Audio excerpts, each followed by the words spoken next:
Like I'm trying to think of like other horror movies that have been set in New York, like slashers.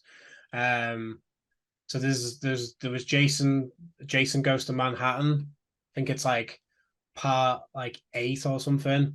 And if they don't reference that movie in this at some point and how shit that film is, then they've missed the trick.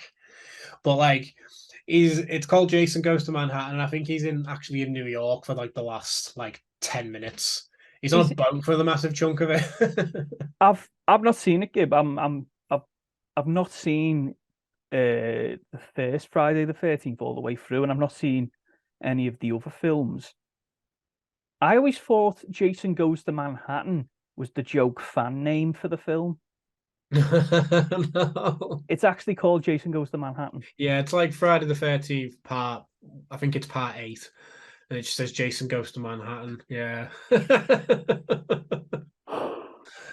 It's like Jason takes a breakaway. But that's the thing. It should just be called Jason on a boat because he's on a boat for like a massive chunk of it, going to Manhattan. And then like the last maybe ten minutes or so, he's actually in Manhattan, which is actually quite cool in parts. Like it is quite cool just seeing Jason just kind of stomping around like New York. He kicks like these like a big gang of punks and he just boots the fucking boombox out the way.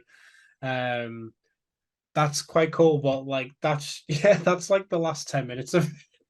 I mean, So hopefully, I'm hoping this isn't the case with this. Like it ends up sort of being in Woodsboro for like an hour and 30 minutes, and then they're like, oh yeah, we got to go to New York, and then they're in New York for like 10 minutes.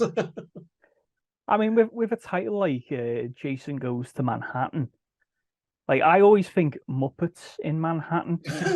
So they should have just gone the whole shebang and done Jason as puppets. Or Jason is a Muppet, goes to Manhattan. Yes,